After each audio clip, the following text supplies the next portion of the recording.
स्वागत है आप सारे स्टूडेंट्स का फिर से आपके अपने चैनल पर। इस वीडियो में हम क्वेश्चन नंबर 1 हल करेंगे। प्रश्नावली 1.5 शुरू करने वाले हैं। पहला सवाल है बताइए नीचे दी गई संख्याओं में कौन कौन परिमेय है और कौन कौन अपरिमेय। यहाँ पे 5 संख्या दी हुई है, इसमें से हमको बताना है कौन सी परिमेय है और कौन सी अपरिमेय है। कारण नहीं देना, सिर्फ परिमेय या अपरिमेय ये लिखना है हमको समझ कर कि कौन सी परिमेय है कौन सी अपरिमेय है। ठीक है, चलिए हम हल करते हैं। पहला जो क्वेश्चन है, पहला है सवाल, इस तरह से आप भी जब बनाइएगा ना तो इस तरह से लंबा लंबा उतारिएगा, नीचे नीचे, बगल में मत उतारिएगा। तो पहला है 2 माइनस रूट 5। 2 जो है, 2 एक परिमेय संख्या है और माइनस लगा हुआ बीच में। ठीक है, देखिए परिमेय संख्या में हम एक अपरिमेय संख्या घटा रहे हैं। ठीक है, या फिर आप ये समझ लीजिए कि अपरिमेय में आप परिमेय अगर घटा रहे हैं तब भी अपरिमेय रिजल्ट ही आएगा। रिजल्ट जो आएगा वो अपरिमेय संख्या आएगा। अब परिमेय संख्या में अपरिमेय संख्या जोड़िए या उसको घटाइए, रिजल्ट अपरिमेय संख्या ही आएगा। ठीक है, जैसे देखिए एग्जाम्पल के लिए तौर पे मैं यहाँ पे समझा देता हूँ। जैसे ये 4 एक परिमेय संख्या, इसमें हम 2 घटाएंगे, 2 भी एक परिमेय संख्या, तो रिजल्ट आएगा परिमेय संख्या ही। ठीक है, लेकिन जब देखिए रूट 5 है, रूट 5 जो है कोई भी संख्या है जो रूट में है और उसका वर्गमूल नहीं निकलता है, वो परफेक्ट वर्ग स्क्वायर नहीं है, मतलब पूर्ण वर्गमूल नहीं है। उसके अंदर किसी एक ऐसी 2 संख्या का जोड़ा नहीं लगता है जो कि मतलब उसका वर्गमूल बाहर आ जाए। 5 का अगर हम वर्गमूल निकालेंगे तो नहीं निकलेगा, पॉइंट में कुछ आ जाएगा। ठीक है, अगर यही रूट के अंदर अगर 4 रहेगा और -2 रहेगा, तब यहाँ घट के आएगा, मतलब 0, तब ये परिमेय संख्या हो जाएगा। ठीक है ना, जब रूट के अंदर 4 रहेगा तो 4 का जो है वर्गमूल निकलता है, तो 4 का वर्गमूल निकल के 2 लिखेंगे यहाँ इसके सामने, और ये -2 है, 2 में 2 घटेगा, 0 हो जाएगा, तो 0 भी एक परिमेय संख्या है। ठीक है, जब ऐसा रहता है यहाँ पे अगर रूट 4 -2, तब ये परिमेय संख्या हो जाती है। ठीक है, क्योंकि ये भी परिमेय संख्या बाद में बन जा रहा है रूट से निकलने के बाद। ज़्यादातर जो रूट के अंदर जो संख्या होती है वह अपरिमेय होती है, लेकिन कुछ ऐसी संख्या होती है जिसका वर्गमूल निकलता है, ये आप ध्यान में रखिएगा। ठीक है, तो यहाँ पे देखिए 2 एक परिमेय संख्या है और माइनस है, और रूट 5 एक अपरिमेय संख्या है। तो परिमेय संख्या और अपरिमेय संख्या के बीच में आपस में जो है जोड़ घटाव जो भी होगा, वह रिजल्ट जो आएगा वह अपरिमेय होगा। तो यह अपरिमेय संख्या हो गई, यहाँ पे हम लिख देंगे अपरिमेय।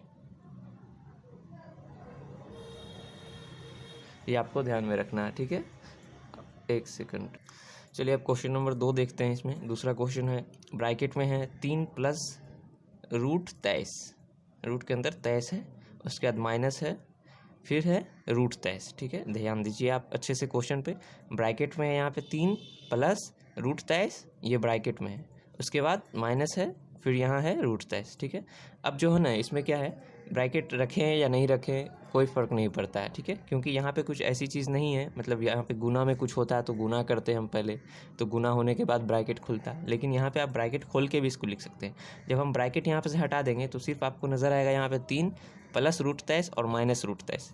तो ये प्लस रूट 23 और माइनस रूट 23 कट जाएगा। मतलब हम ये भी समझ सकते हैं कि प्लस रूट 23 और प्लस रूट 23 में हम एक रूट 23 घटा दिए। ठीक है, जब प्लस वाली संख्या, देखिए यहाँ पे मैं फिर से समझा रहा हूँ आपको, जैसे 4x है और +2 है और -2 है, इस तरीके से, तो आगे जो होगा यहाँ पे सिर्फ 4x उतरेगा और ये +2 -2 कट जाएगा। ठीक है, एक जैसी जब संख्या कहीं पे होगी प्लस वाली और माइनस वाली, तो वो दोनों संख्या कट जाती है, उसका वैल्यू खत्म हो जाता है। ठीक है, तो यहाँ पे सिर्फ और सिर्फ 3 बच जाएगा, ये प्लस रूट 23 और माइनस रूट 23 ब्रैकेट खोलने के बाद ख़त्म हो जाएगा। ठीक है, ब्रैकेट खोल के हम नीचे लिख सकते हैं, वो प्रैक्टिकल करने के लिए, मतलब रफ़ करने के लिए। ये मैं आपको बगल में रफ़ करके बता रहा हूँ। जब आप बनाइएगा इस तरह से तो बगल में आप यहाँ पे मत रफ़ कीजिएगा, पीछे की तरफ कीजिएगा।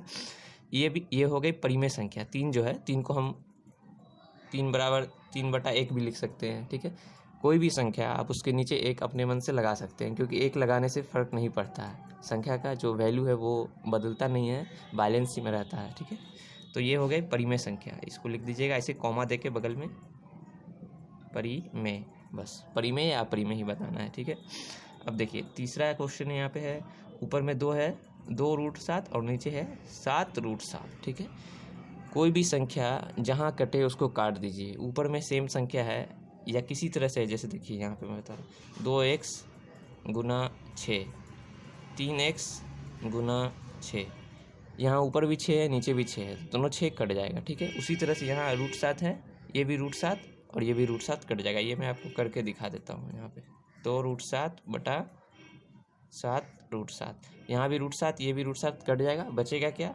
बचेगा बस 2/7।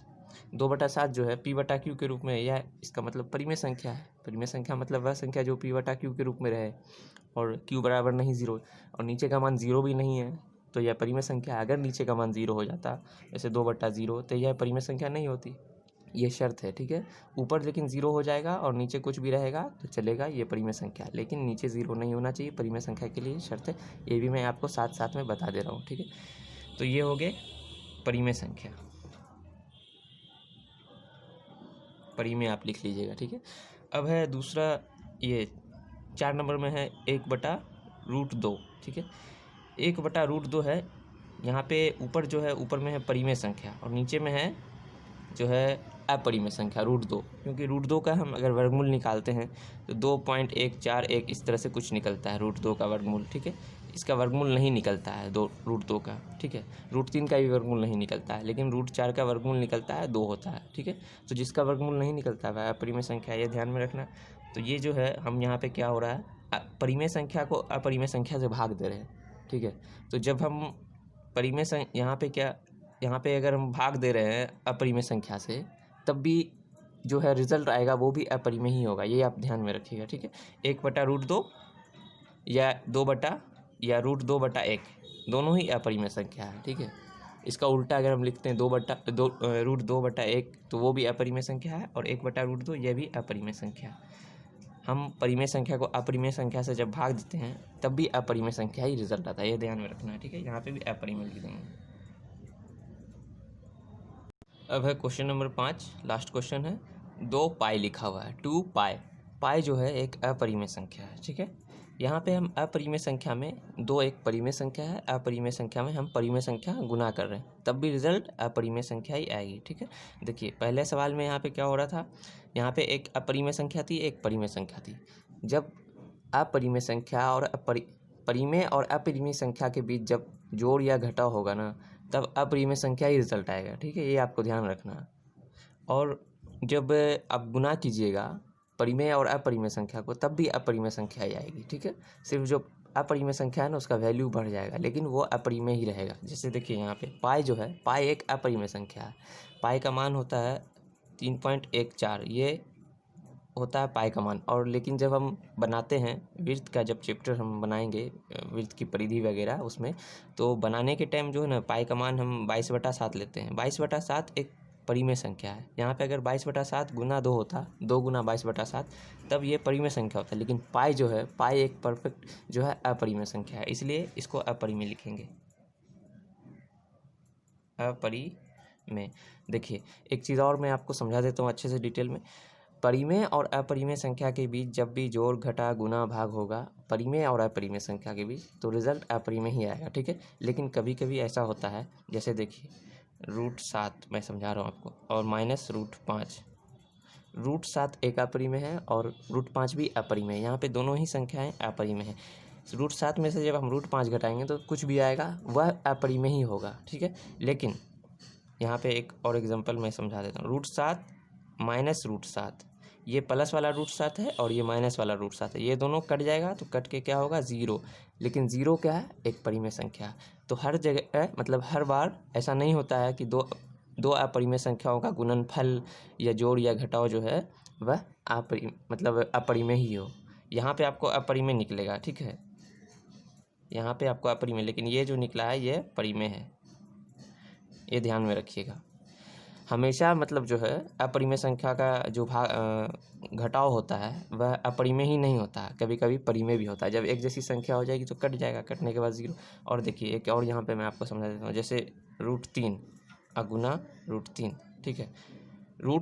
जब 2 रूट वाली संख्या एक जैसी संख्या होगी तो रूट खत्म हो जाता है। जब रूट मिलता है तो रूट खत्म हो जाता है और सिर्फ 3 बचता है, ठीक है। असल होता क्या है, रूट का मतलब होता है पावर हाफ, किसी के ऊपर भी पावर हाफ। तो दोनों एक जैसी संख्या है, ये फार्मूला भी है। अभी जब आगे मैं अगले चैप्टर में पढ़ाऊँगा 1.6 जो है चैप्टर प्रश्नावली 1.6, उसमें आप ये सब चीज़ समझ जाएंगे आसानी से, ठीक है।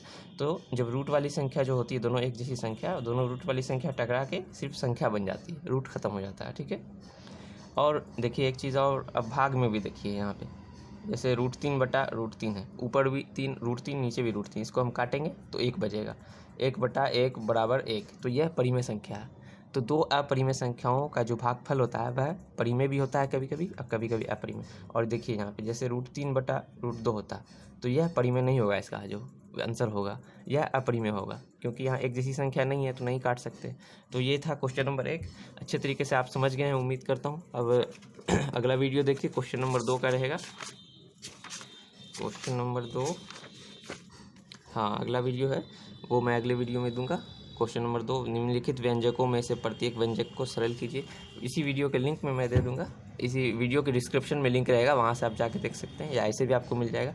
अगर आप हमारे चैनल पर पहली दफ़ा आए हैं तो चैनल सब्सक्राइब कर लीजिए इसी तरह से अच्छे से पढ़ाई करने के लिए, और वीडियो लाइक ज़रूर कर दीजिएगा। Thank you.